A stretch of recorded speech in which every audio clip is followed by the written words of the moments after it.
আনাচে গানাচে ঘোরাফেরা করে নির্বাচনের আলোচনা সভায় করে মত বিনিময় করে যার কেন্দ্রবিন্দু নিয়ে যার উদ্দেশ্য করে আপনারা এখানে সমাবেত হয়েছেন, উনির মনের যে আশা আকাঙ্ক্ষা, উনির মনের যে বেদনা, উনির মনের যে কষ্ট, দীর্ঘদিন 50 বছর যাবৎ এখানে চেয়ারম্যান আসে না, উনির মনে একটা কষ্ট আসছে। এই কষ্টে হয়তো মনে হিতাহিত হয়ে পূর্বে কখনো শুনছি নাই, তাই এই কষ্টের উপর ভিত্তি করে তিনি আজ দীর্ঘ 2-3 বছর যাবৎ মাঠে ঘোরাফেরা করে কষ্ট করতেছে নির্বাচন করার জন্য। তিনি নির্বাচনের প্রার্থী। এখন আপনাদের সম্মুখে উনি নির্বাচনের মূল্যবান কথা বলবেন জনাব আবু সাহিদ মাস্টার।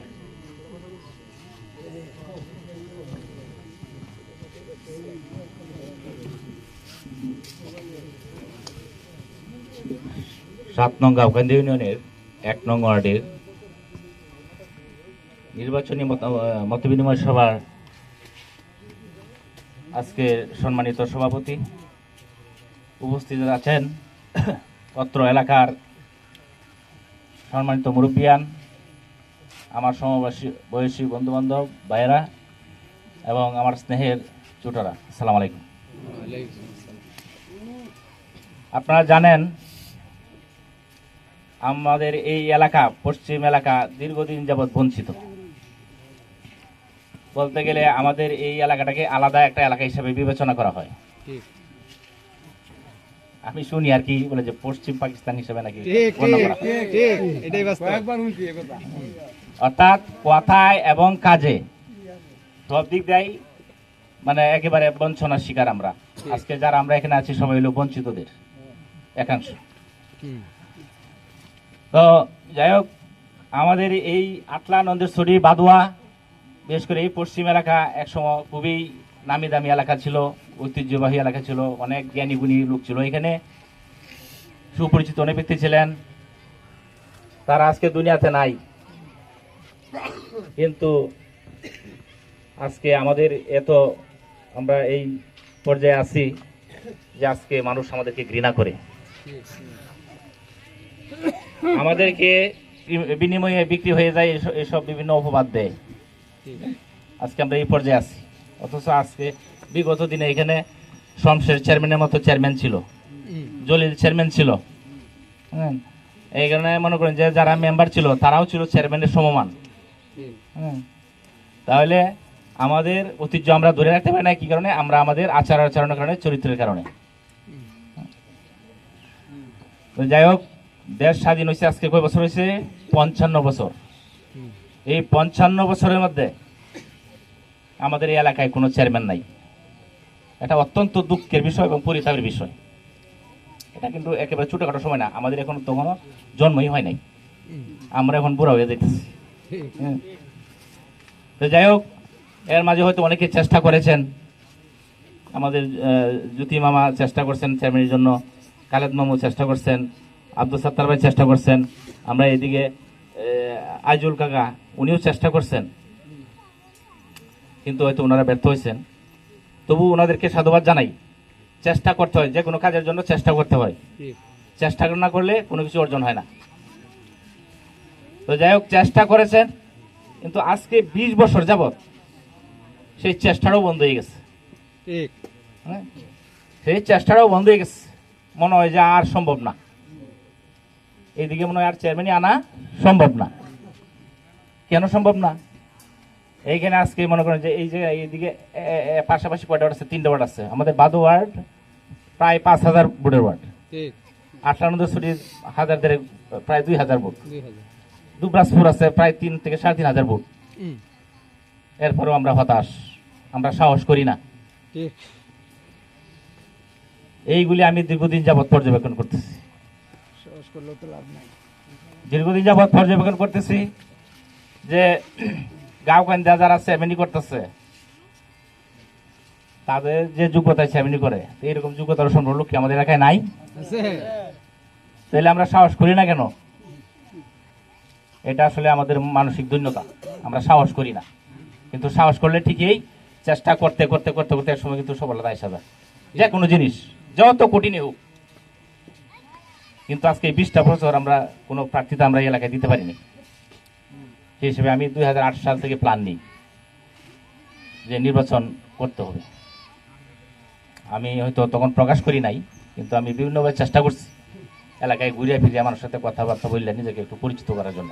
কারণ হঠাৎ করে এক জায়গায় গেলে যদি আমার মনে করে না চিনে, তাহলে তো এটা একটু সমস্যা। হঠাৎ করে প্রতিদিন আমরা চিনা যায় না, আমার কিন্তু আস্তে আস্তে হয়ে থাক, যখন সময় হবে তখন আমি নির্বাচন করবো ইনশাল্লাহ। তো যাই হোক, 5ই আগস্ট সরকার পরিবর্তনের পরে আপনারা জানেন যে ওই যে সরকার ছিল উপদেষ্টা ইউনূস সরকার, ওনারা বারবার কিন্তু স্থানীয় সরকার নির্বাচনে কিন্তু কিছু সিদ্ধান্ত আসছিল অনেক সময়, পরে কিন্তু বিভিন্ন বাধার রাজনৈতিক দলের বাধার ভোগে এগুলি কিন্তু আবার ডিসমিস হয়ে গেছে, হয় নাই। সেই হিসেবে আমি কিন্তু আগে ভাগেই 5 আগস্টের পরেই কিন্তু আমি নির্বাচনের মাঠে একেবারে লাগাতার, মাঝে মধ্যে না যে আজকে গেছি বা 2 মাস পরে 1 মাস পরে গিয়ে আবার একটু সুবিধা এরকম না, নিয়ত প্রতিনিয়ত আমি প্রত্যেকটা ওয়ার্ডে ওয়ার্ডে ইউনিয়নের সবটা এলাকা আমি ঘুরে বেড়াইতেছি, মানুষের সাথে কথা বলতেছি। আল্লাহর মতো আপনাদের দোয়ায় মানুষের যথেষ্ট সাড়া পাইছি। মাঠেরও মোটামুটি একটা অবস্থান আল্লাহ তৈরি করার তৌফিক দিছে। আর আমার তো একটা বড় সাহস আছে যে আমার এখানে বাদো একটা ওয়ার্ড আছে, বড় ওয়ার্ড আছে, আটলা নদীর ছুটি আছে, দুবছর আছে। এই ওয়ার্ডগুলি তো আমার কোনো সময় ছেড়ে যাইতো না। এই 3টে ওয়ার্ড এক থাকলে, আর প্রত্যেকটা ওয়ার্ডেই আমার বাপের একটা পরিচিতি আছে। যত জায়গায় গেছি অনেক মানুষ আবেগ আপ্লুত হয়ে যায় আব্বার কথা শুনে। তাই আমার যে কোনো জায়গায় জায়গা নেওয়াটা কিন্তু আমার জন্য অনেক সহজ হয়ে যায়, হয়তো অনেকের জন্য সেটা সম্ভব না। তো সেই হিসেবে কিন্তু আমি অনেক দূর আল্লাহর রহমত আপনাদের দোয়া আগাইছি, মানুষের ভালোবাসা পাইছি। এটা আপনারা খোঁজখবর নিতে পারেন, দেখতে পারেন। তাই আমাদের এখানে একটা আশার সঞ্চার হয়েছে, এইবার বোধহয় সম্ভব। আরও কিছু আশার সঞ্চার হওয়ার কারণ আছে। বিগত দিনে যারা চেয়ারম্যানই করছে এই গাঁও দিনে, তাদের প্রতি মানুষ এখন ক্ষুব্ধ বিক্ষুব্ধ। ওরাও চাইতেছে, ওইদিকে মানুষও চাইতেছে এখন এইদিকে গাঁও দেওয়ার চেয়ারম্যানের দরকার নাই, প্রয়োজনে অন্য জায়গায় হোক বা পশ্চিম দিকে হোক। তো এই যে একটা সুযোগ তৈরি হয়েছে, এই 5 বছর পরে যে এই সুযোগ থাকবো এটা কিন্তু কোনো গ্যারেন্টি নাই। তাহলে মানুষ বলে যে সুযোগের সদ্ব্যবহার করতে হয়। তা আমি চাইছিলাম যে এই সুযোগের সদ্ব্যবহারটা করি। যেহেতু দীর্ঘ 55 বছর যাবত আমরা যেহেতু আমরা চেয়ারম্যান থেকে বঞ্চিত, আমাদের এই সুযোগ হাতছাড়া করা ঠিক হবে না। তাই আমি আমার মতামত প্রকাশ করছি আরো 1.5 বছর আগে, 2 বছর আগে। এখন আপনারা বিচার বিবেচনা করবেন। আমার এই প্রার্থিতা হওয়া যদি কোনো অপরাধ হয়, এটা আপনারা বিচার বিবেচনা করবেন। সেইবার আপনাদের উপরে আমি দিচ্ছি। যাই হোক, একটা কথা, যে বিষয়টা আমি হয়তো আলোচনা করতে চাইছিলাম না, যেহেতু অনেকেই বলছেন, তো আমার একটু বলতেই হয়। যেহেতু আমি 1.5-2 বছর যাবত এই মাঠে কাজ করতেছি, কারো কোনো সারা শব্দ নাই। এই 1.5 বছরের মধ্যেও কারো মুখে কোনো কথা নাই, কোনো প্রার্থী নাই। হঠাৎ করে আর শুনি যে ফারুক নির্বাচন করবো, আজিল কাকু শুনছি নির্বাচন করবো। আচ্ছা, এমন কথা হয়েছে। যাই হোক, করবো, করতেই পারে, এটা তো জাতির গণতান্ত্রিক অধিকার। এই ব্যাপারে কারো কথা বলা কিন্তু আমার অধিকার নাই। এটা প্রত্যেকেরই অধিকার আছে নির্বাচন করার।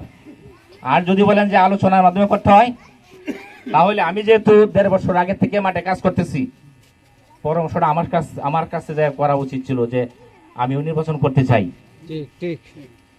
তুমি বইয়ে পড়ো বা আপনি বইয়ে পড়ো, এই কথাটা আমার সাথে বললা পরে মিটিং করা উচিত ছিল।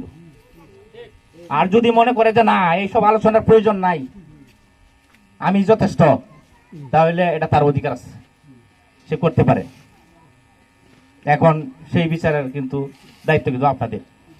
আমি যদি 1.5 বছর যত ফাই করে মাঠে শ্রম গাম অর্থ দিয়া এলাকার স্বার্থে যদি আমি মাঠে কষ্ট করে থাকি, তাহলে সেই বিচার আপনারা করবেন। ভুল করা যাবে না। আর প্রার্থী, আমার কথাগুলি যদি কেউ মনে কষ্ট পান, আমার ক্ষমা করবেন। প্রার্থী কিন্তু হইলেই যে চেয়ারম্যান বিষয়টা এরকম না। প্রার্থী তো হয়েছিল আগে, চেয়ারম্যান আইসে, তাহলে প্রার্থী হইলেই একজন হইলেই যে চেয়ারম্যান বিষয়টা কিন্তু এরকম না। অনেক কিছু বিচার বিশ্লেষণের ব্যবস্থা আছে। আজকে মনে করেন আমার বাড়িটা কোন জায়গায়, বাদুয়া ওয়ার্ডে না? আচ্ছা, বাদুয়া ওয়ার্ডে যেহেতু আমি প্রার্থী, বাদুয়া ওয়ার্ড মানুষ অনেক বাদোয়ার বিষয়ে অনেক কিছু সমালোচনা মানুষ করে, কিন্তু এরপরেও কিন্তু বাদোয়া কিন্তু ভোট কিন্তু ঠিকই দেয়, যে প্রার্থী থেকে তাকে কিন্তু ভোট দেয়। তা আমি যেহেতু আছি, ইনশাল্লাহ আমারে বাদবাসী আমার ছেড়ে দিত না, রাখবো। এইদিকে আছে 58 নদীর ছড়ি, দুবরাজপুর, যেটা আমরা সবসময় করি। এদিকে আমাদের আত্মীয়তার একটা বিশাল বা 58 নদীর ছড়ি এলাকায় আমার 20-22টা বছর আমি এখানে কাটাইছি। 58 নদীর ছড়ি এই কৃষ্ণপুর বাজারে ব্যবসা বাণিজ্য করে যাবো, এখানে একটা বিশাল কিন্তু সম্পর্ক গড়ে উঠছে। তা আমার বিচার বিশ্লেষণে মনে হয় বাদোয়া যদি প্রার্থী না থাকে, বাদোয়া ওয়ার্ডটা কিন্তু ধরে রাখার মতো কারো কোনো ক্ষমতা নাই। বাদোয়া ওয়ার্ডটা ভাঙিয়া দক্ষিণ দিকে চলে যাবে, এটা নিশ্চিত। আর এইটা ছিল সেই ষড়যন্ত্রের অংশ। কে বা কারা করছে আমি বলবো না, কিন্তু আজকে দীর্ঘদিন এই শেষ পর্যায়ে আসা এখানে প্রার্থিত হওয়া এটা একটা ষড়যন্ত্রের কিন্তু অংশ। ষড়যন্ত্র কিন্তু আরো হয়েছে। আপনারা জানেন আমাদের এখানে কৃষকরা কিন্তু ধানের ভর্তুকি পাইছে। এই ভর্তুকিগুলি কারা পাইছে? কিছু পাইছে যারা ক্ষতিগ্রস্ত তারা, আর বাকিগুলি কারা পাইছে? যারা ক্ষতিগ্রস্ত, জমি নাই, গৃহস্থী যারা না করছে। তারা পাওয়ার উদ্দেশ্য কি? এখানে একটা সিন্ডিকেট ছিল, তারা এটা কি করছে? নির্বাচনী স্বার্থে ব্যবহার করছে। এদিকে একজন প্রার্থী কারো হারাই দিছে, এই দেখিস কার্ড সাইডে দিছে, নির্বাচনে জিততে যাইব। আজকে এই ষড়যন্ত্র মোকাবেলা করার দায়িত্ব আপনার, আমি একা পারবো না। আপনারা সবাই জানেন এবং বুঝেন, আজকাল রাজনীতি বুঝে না এরকম মানুষ নাই। আমি এই কথাগুলি আমি যতক্ষণের কাছে শেয়ার করছি, সবাই বলছে যে এটা ওই ইশারা। এটা সবাই যদি বুঝে, তাহলে আমরা এই ষড়যন্ত্রের শিকার হবো কেন? আমি যেখানে চাইতেছি, এখানে মনে করেন যে চেয়ারম্যানই আনার জন্য আমি যান প্রাণ দেওয়ার চেষ্টা করতেছি, যান লুটাই দিছি, রাত নেওয়ার চেষ্টা করতেছি। আরেকজন যদি চেষ্টা করে আরেকজনের স্বার্থ রক্ষা করার জন্য, আপনারা কি তাদেরকে সাপোর্ট করবেন? আশা করি করবেন না। এই ষড়যন্ত্র মোকাবেলা করে দিতে হবে। আমরা কারো ষড়যন্ত্রের মোকাবেলা হতে চাই না। আমরা আমাদের লক্ষ্যে এগিয়ে যাবো ইনশাল্লাহ। আমি আপনাদেরকে কথা দিতেছি, আমি যেহেতু নির্বাচনের সিদ্ধান্ত নিচ্ছি 2024 আগস্টের পরেই নির্বাচন আমাকে করতে হবে। এখানে আমি আরো মানুষের কাছে ওয়াদাবদ্ধ হয়ে গেছি। কিরকম জানেন যে বিগত দিনে অনেকেই আবার মনে করি নির্বাচনের প্রতিশ্রুতি দিয়া নির্বাচনের সময় সামনে এসে পিছাই গেছে। তখন কিন্তু আমার মাঠে যখন নামছি, প্রত্যেকে একবারে কথা থেকে আমাদের 10 বার কথা বলতে হয়েছে যে আপনিও কি পরে বই হর ভাই, আপনিও কি উমের মতো বই হর ভাই? আমি না, আমি ওরকম মানুষ না। আমি মসজিদ মেম্বারের ছেলে, আমি বুঝে শুনে সিদ্ধান্ত নিচ্ছি, আমি শেষ পর্যন্ত ইনশাল্লাহ মাঠে থাকবো। আজকে 2 বছর যাবৎ যে মানুষের সাথে আমি যে হাজার হাজার মানুষের সাথে যে আমি কমিটমেন্ট দিছি, আজকে আমি কি করব? আমার কি নির্বাচন ছেড়ে দেওয়া সম্ভব? আমি যে নির্বাচনে দিই, আমি কি মানুষের সাথে চলতে পারবো? আমি আর কোনোদিন দাঁড়াইতে পারবো? তাহলে শেষ পর্যন্ত আমার বাধ্য নির্বাচনে থাকতে হইতেছে। এখন আপনারা যে কথাটা বলতেছেন যে 2 জন থেকে 1 জন, এই বিষয়টা আপনারা করবেন যে কার থাকা উচিত, কার চলে যাওয়া উচিত। আমি এই কথাও বলেছিলাম যে আমরা একটা জিনিস পাইছি, সেটা কি? ইউনিয়ন একটা সেক্রেটারি পাইছি। এটা আমাদের গর্বের বিষয়, কোনোদিন এখানে আর ছিল না, আমরা পাইছি, এটা আমাদের গর্বের বিষয়। তা আল্লাহ চায় তো যদি আমরা সামনে আমরা চেয়ারম্যানের দিকে আনতে পারি, তাহলে আমাদের কিন্তু 2 শক্তি হয়ে যাবে, 2টা। যদি 2টা শক্তি হয়ে যায়, তাহলে আমাদের এলাকার কোনো চাওয়া পাওয়ার কোনো বাকি থাকবো? আমরা চাইলে মিলেমিশে আমরা সব কিছু করতে পারবো। যাই হোক, আলোচনা দীর্ঘায়িত করবো না, অনেক কষ্ট দিচ্ছি। আসলে আপনারা উপযুক্ত মনে করিয়া আপনারা তার সেটার জবাব দিয়ে দিবেন, অটোমেটিক আমি জবাব পাই যাই। কিন্তু আমার কথা হচ্ছে আমি সঠিক বিচারটা চাই। যাই হোক, আলোচনা দীর্ঘায়িত করবো না। সামনে নির্বাচন খুব দূরে, বিষয়টা এরকম না। অক্টোবরের প্রথম দিকে নির্বাচন শুরু হবে ইনশাল্লাহ, যদিও ডেট পরে নাই। আগস্টের জুলাইয়ের মধ্যে ভোটার তালিকা হালনাগাদ হবে, আগস্টে তফসিল হবে, অক্টোবরের প্রথম দিকে নির্বাচন শুরু হবে, স্থানীয় সরকার ইউনিয়ন পরিষদ নির্বাচন। তো শত কিছুর পরেও প্রস্তুতি কিন্তু আগে থেকে নিতে হইব। যখন সরকার তফসিল ঘোষণা করে দেবো, তখন সময় দেওয়া থাকবো হাতে মাত্র 15 দিন 20 দিন। তাহলে নির্বাচনে মাঠ তৈরি করে আমরা করলে এখনই তৈরি করতে হইব। সময় কিন্তু খুব বেশি না।